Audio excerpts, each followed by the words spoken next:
Police വന്നിട്ടുള്ള ഒരു സാഹചര്യം, പോലീസ് വരാനുണ്ടായ ഒരു സാഹചര്യം എന്തായിരുന്നു അന്ന് ഓർക്കുന്നുണ്ടോ? അന്നത്തെ ആ ഒരു ദിവസം പോലീസിൽ എക്സൈസ് വരാൻ വരാനുള്ള സാഹചര്യം ഈ കോള് വന്നിട്ടാണ് അവർക്ക് ഇങ്ങനെ ബ്യൂട്ടി പാർലറിൽ ഇങ്ങനെ മയക്കമരുന്നുണ്ട് അവർക്ക് കോള് വന്നിട്ടാണ് അവര് വന്ന്. അത് കോള് വന്നതുമല്ല, കറക്റ്റ് സ്ഥലം അവർ പറഞ്ഞു കൊടുത്തിട്ടുണ്ട്. വെച്ച സ്ഥലം ബാഗിൻ്റെ ഉള്ളിൽ ഇങ്ങനെ വെച്ചതും വണ്ടിയിൽ വെച്ചതും കറക്റ്റ് സ്ഥലം പറഞ്ഞു. കറക്റ്റ് അവർ വന്നിട്ട് എക്സൈസുകാർ അവർ ഫെബ്രുവരി 2023 ഫെബ്രുവരി 27 ഇത് സംഭവിക്കുന്നത്. അപ്പോൾ വൈകിട്ട് വന്നു. വൈകിട്ട് ഒരു 3:30-4 മണിയോട് കൂടി വന്നു. ഇങ്ങനെ പറയണം, ഇങ്ങനെ അവർക്ക് കോള് വന്നു, ഷീല സന്നിയല്ല, ഞങ്ങൾക്ക് ഇങ്ങനെ ഒരു കോള് വന്നിട്ടുണ്ട്, അറസ്റ്റ് അങ്ങനെ. അപ്പോൾ പാർലറിൽ ഇഷ്ടംപോലെ സ്ഥലമുണ്ട്, പക്ഷെ അവരെവിടെയും അന്വേഷിച്ചില്ല. കറക്റ്റ് ബാഗിൽ നിന്നും വണ്ടിയിൽ നിന്നുമാണ് അവർ അതെടുത്തത്. ഇപ്പം എനിക്ക് വേണമെങ്കിൽ പാർലറിൽ എവിടെ ഇഷ്ടംപോലെ സ്ഥലമുണ്ട്, ഇല്ല ഞാൻ അങ്ങനെ മയക്കമരുന്ന് ബിസിനസ് ചെയ്യുന്ന ആളാണെങ്കിൽ ഞാൻ ഈ വണ്ടി പറഞ്ഞെങ്കിൽ വണ്ടി റോട്ടിലാണ് നിർത്തിയിരിക്കണത്, ടൗണാണ്.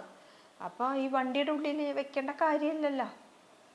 പിന്നെ അവർ ആ സമയത്ത് മഹസർ എഴുതിയതും തെറ്റാണ്. ഞാൻ പുറത്ത് വെച്ചിട്ടാണ് എന്നെ അറസ്റ്റ് ചെയ്തത്. പക്ഷെ ഞാൻ അന്ന് പുറത്തിറങ്ങിയിട്ടേ ഇല്ല. അത് ആ CCTV ഒക്കെ ദൃശ്യം വെച്ചിട്ടാണ് എനിക്ക് ആ ജാമ്യം കിട്ടിയത്. ഭർത്താവ് ഇല്ല എന്നുള്ള രീതിയിൽ കമന്റുകൾ കാര്യങ്ങൾ വന്നിട്ടുണ്ടായിരുന്നു. ചേച്ചിക്ക് ഭർത്താവ് ഉണ്ട് അല്ലെങ്കിൽ കൂടെ നിൽക്കുന്നുണ്ട് ആളെന്നുള്ളത് ചേച്ചിക്ക് അറിയാം. പക്ഷെ ആളുകൾ അവർക്ക് തോന്നിയ രീതിയിലാണ് അവർ കമന്റുകൾ കാര്യങ്ങൾ ഇടുന്നത്. അല്ലെങ്കിൽ ഒരു പക്ഷത്തെ ആളുകൾ സപ്പോർട്ട് ചെയ്യാനുണ്ടെന്നുണ്ടെങ്കിലും മറുപക്ഷത്ത് ആളുകൾ കുത്തി നോക്കാനും ഉണ്ട്. അപ്പോൾ ചേച്ചിക്ക് എന്താ ഒരു കാര്യത്തിൽ ഫീൽ ചെയ്യുന്നത്, സൈബർ ബുള്ളിങ്ങിന്റെ കാര്യത്തിൽ? അങ്ങനെ അതിപ്പോ എന്നെ അറിയാത്ത വ്യക്തികളല്ലേ. ഇപ്പൊ ആൾക്ക് പറഞ്ഞെങ്കിൽ മീഡിയയുടെ മുമ്പിൽ ഇങ്ങനെ വരാനൊന്നും താല്പര്യമില്ല. ആദ്യം തന്നെ വന്നപ്പോൾ ആള് ഏതോ ഒരു വീഡിയോയിൽ എന്തോ വന്നിട്ടുള്ളൂ. ആളങ്ങനെ ഒരു ഇതിലും വരില്ല. അപ്പൊ ഇഷ്ടമില്ലാത്ത ആളെ നമ്മൾ നിർബന്ധിച്ച് വീഡിയോയുടെ മുമ്പിൽ നിർത്താൻ പറ്റൂലല്ലോ. അപ്പൊ ഹസ്ബൻഡ് ഉണ്ട്, ഹസ്ബൻഡ് നമുക്ക് ബാക്കിൽ എല്ലാ സപ്പോർട്ടും ആള് തരും. പിന്നെ ആൾക്ക് ഒരു സുഖമില്ല. ഇപ്പൊ കാലിൽ ഇപ്പൊ ഹോസ്പിറ്റലിൽ ആളെ അഡ്മിറ്റ് ആക്കിയിരിക്കുകയാണ്. ആൾക്ക് കാല് മുട്ട് തേയ്മാനമായിട്ട്. അപ്പോൾ ആളങ്ങനെ പിന്നെ അധികം ഒന്നും നടക്കാൻ പറ്റില്ല. ഇപ്പൊ ഇടയ്ക്കാണ് പെട്ടെന്ന് ആൾക്ക് സുഖമില്ലാണ്ടായത്.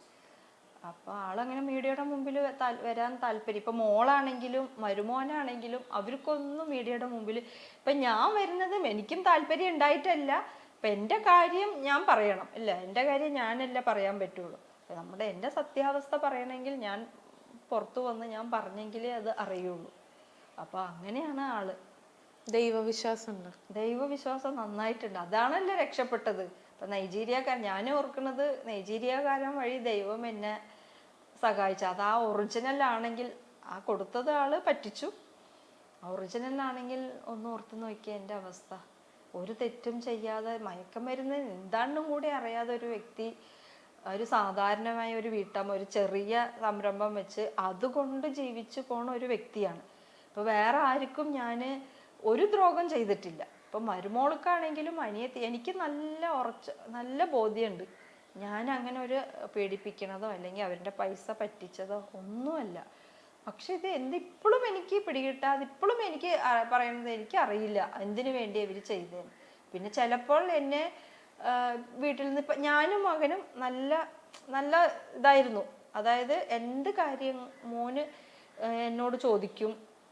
അങ്ങനത്തെ ഒരു നല്ല സ്നേഹബന്ധമായിരുന്നു. ഇപ്പം എനിക്കും ഇപ്പോൾ എൻ്റെ കൂട്ടുകാരികളാണെങ്കിലും എന്നോട് ചോദിക്കും. എൻ്റെ മോൻ്റെ പേര് സംഗീതനാണ്. എൻ്റെ പിന്നിൽ നടന്നുകൊണ്ടുണ്ടായിരുന്ന ചെറുക്കനെ ഇപ്പം മാറിയപ്പോൾ അവരെല്ലാവരും ചോദിക്കാറുണ്ട്, സംഗീത് നീ എന്ത് നല്ലതായിട്ടാണ് സംഗീതനെ കൊണ്ടു നടന്നത്, ഇപ്പം അവൻ എങ്ങനെ മാറി.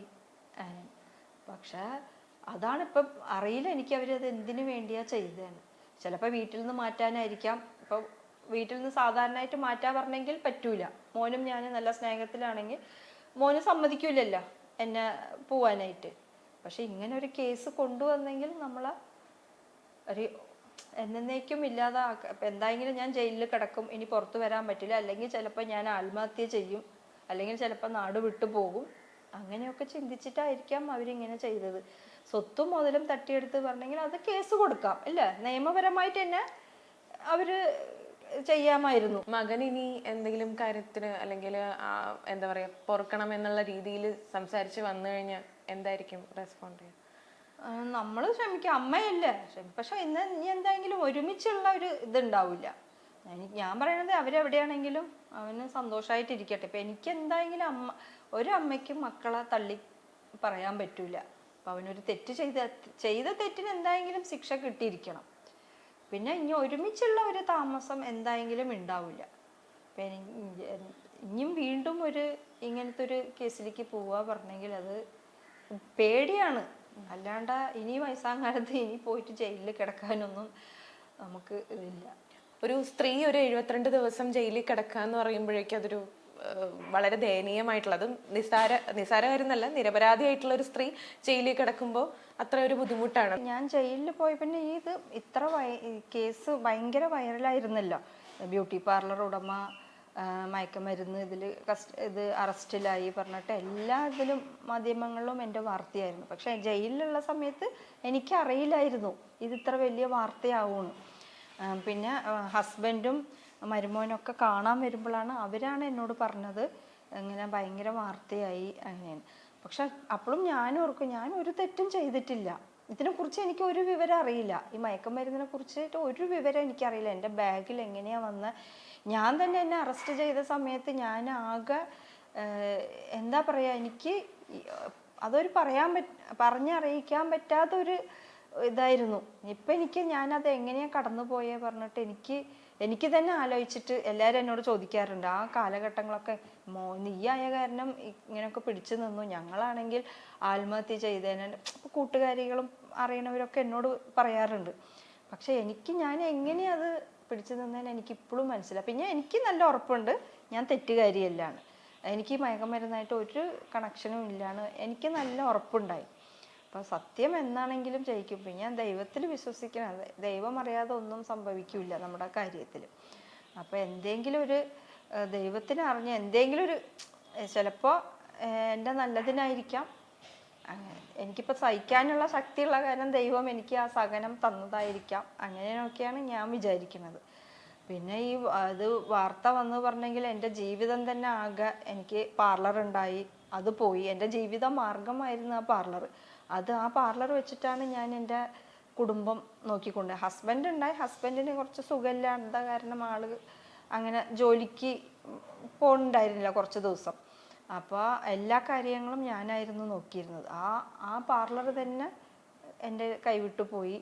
പിന്നെ ഈ മയക്കമരുന്നിൻ്റെ കേസിൽ പറയുമ്പോൾ സാധാരണ ഒരു സ്ത്രീ ജയിലിൽ പോകുമ്പോൾ പലരും പല കഥകളും മെനയാം. മരുമകളെയും കൂടി പ്രതി ചേർക്കേണ്ട വന്നു കഴിഞ്ഞപ്പോൾ ഒരു കുട്ടിയുണ്ട് എന്നുള്ളൊരു രീതിയിലേക്ക് അത് പോകുമല്ലോ. അപ്പം അമ്മ അത് ഓർത്തില്ല എന്നുള്ള രീതിയിൽ മകൻ കുറ്റപ്പെടുത്താനായിട്ടുള്ള ഒരു സാഹചര്യമൊക്കെ കൂടുതലാണെന്ന് തോന്നുന്നു.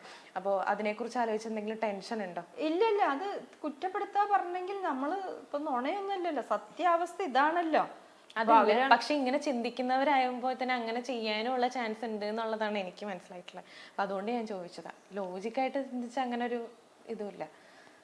ഇല്ല, തെറ്റ് ചെയ്തെങ്കിൽ ഇപ്പൊ ആരായെങ്കിലും ശിക്ഷ കിട്ടിയിരിക്കണം. ഇപ്പൊ എൻ്റെ ഒരു ജീവിതം തന്നെ ഇപ്പൊ ആർക്കെങ്കിലും ഒക്കെ ഇപ്പൊ ഞാൻ ആത്മഹത്യ, ആ സമയത്ത് ഞാൻ ആത്മഹത്യ ചെയ്യണമെന്നൊക്കെ കുറെ, ഒരു സാധാരണ സ്ത്രീ ഇങ്ങനെ മയക്കമരുന്ന് കേസിൽ പിടിപെട്ടു, കുറെ ഇല്ലാത്ത കഥകളൊക്കെ കേട്ടു, എത്രമാത്രം ഞാൻ വിഷമിച്ചിട്ടുണ്ടാവും. ആ സമയങ്ങളൊക്കെ ഞാൻ ഇപ്പം കൂടി ഓർക്കാൻ ആഗ്രഹിക്കാതെ ഓരോരു ഇതാണ്. എന്തോ ദൈവത്തിൻ്റെ ഒരു അനുഗ്രഹം കൊണ്ട്, പിന്നെ ഞാൻ തെറ്റ് ചെയ്തിട്ടില്ല എന്ന് ഉറച്ച് എനിക്ക് വിശ്വാസം കൊണ്ട്, പിന്നെ ഒരു ദൈവവിശ്വാസി ആയതുകൊണ്ട് ഇന്നില്ലെങ്കിൽ നാളെ സത്യം ജയിക്കും, എന്തായെങ്കിലും തെളിയും, അങ്ങനെ നല്ല എനിക്ക് ഉറച്ച വിശ്വാസം ഉണ്ടായി. അത് കാരണമാണ് ഞാൻ ഒരു ആത്മഹത്യ ഒരു ചിന്തയിലേക്ക് പോവാതെ ധൈര്യത്തോടു കൂടി ഞാൻ പിടിച്ചു നിന്നത്. ഇപ്പോഴും ആ ഇതിലോട്ട് മുന്നോട്ട് പോണത്. ആർക്കും ഞാൻ ഒരു ദ്രോഹം ചെയ്തിട്ടില്ല, അതെനിക്ക് നല്ല ഉറച്ച വിശ്വാസമാണ്. അപ്പോൾ ഇനിയും അങ്ങനെ ബാധ്യത ഉണ്ടെങ്കിലും അതിപ്പോൾ എന്തായെങ്കിലും ദൈവം ആരോഗ്യം തന്നിട്ടുണ്ട് നമുക്ക് പണിയെടുക്കാനായിട്ടുള്ളത്. ഇപ്പം ഞാൻ കുറച്ച് ചെന്നൈയിലേക്ക് പോയി ജോലി ചെയ്ത് കുറച്ച് ബാധ്യതയൊക്കെ തീർത്തു. ഇനിയും എന്തെങ്കിലും ഇനിയിപ്പോൾ ഞാൻ ആ കേസിൻ്റെ കാര്യമൊക്കെ ആയിട്ട് വന്നപ്പോൾ, പിന്നെ ഹസ്ബൻഡിന് സുഖമില്ല, ഹോസ്പിറ്റലിൽ അഡ്മിറ്റ് ആക്കാനുണ്ടായി. ആ കാര്യത്തിനൊക്കെ വന്നപ്പോൾ ഇപ്പോൾ അവിടെ വേറൊരാൾ അവരെടുത്തു. ഇനിയിപ്പോൾ വേറെ ജോലി നോക്കിക്കൊണ്ടിരിക്കുന്നുണ്ട്. എന്തായെങ്കിലും ധൈര്യമായിട്ട് മുന്നോട്ട് പോകും. ഇപ്പം മരുമോളാണെങ്കിലും മകനാണെങ്കിലും തെറ്റ് ചെയ്തെങ്കിൽ അവർക്ക് എന്തായെങ്കിലും ശിക്ഷ കിട്ടിയിരിക്കണം. ഇനി നാളെ ആർക്കാണെങ്കിലും ഇതൊരു ശിക്ഷ കിട്ടിയെങ്കിലാണ് അതൊരു പാടായിട്ട് ഇരിക്കുള്ളൂ. ഇനിമേലിൽ ഇങ്ങനെ ഒരു കാര്യം ചെയ്യാം. ഇപ്പൊ പറഞ്ഞു തീർക്കേണ്ട കാര്യങ്ങളാണ്, അല്ലാണ്ട് മയക്കമരുന്ന് വെച്ച് കൊടുക്കേണ്ട ഒരു കാര്യം ഉണ്ടായിട്ടില്ല. ഇപ്പൊ എന്നിട്ടാ പറയാ, താൻ കുഴിച്ച കുഴിയിൽ താൻ തന്നെ വീഴുന്ന് പറ. അത് ശരിയാണ്. ഇപ്പൊ അവര് ചിന്തിച്ചിട്ടുണ്ടാവില്ല ഇത്രയ്ക്കൊക്കെ പ്രശ്നം വരുമെന്ന്. അവര് വെച്ചത് അവര് വിചാരിച്ച ഒറിജിനൽ ആണല്ലോ. അപ്പൊ ഞാന് എന്തായെങ്കിലും ജയിലിൽ കിടക്കും, അപ്പൊ ആരും ഇല്ല, പിന്നെ സാമ്പത്തികമായിട്ടും ബുദ്ധിമുട്ടുള്ള കാരണം എന്നെ പുറത്തെടുക്കാനായിട്ടും ആരില്ല, അങ്ങനെയൊക്കെ അവര് ചിന്തിച്ചിട്ടുണ്ടാവും. പക്ഷെ എല്ലാം കാണുന്ന മുകളിൽ ഒരാളുണ്ട്. അതാണിപ്പോ എനിക്ക് സത്യമുള്ള കാരണമാണ് ദൈവം എന്നെ ഇങ്ങനെ സഹായിച്ചെന്നാണ് ഞാൻ വിചാരിക്കുന്നത്. താങ്ക് യു സോ മച്ച് ചേച്ചി. സത്യം ചെയ്യിക്കട്ടെ.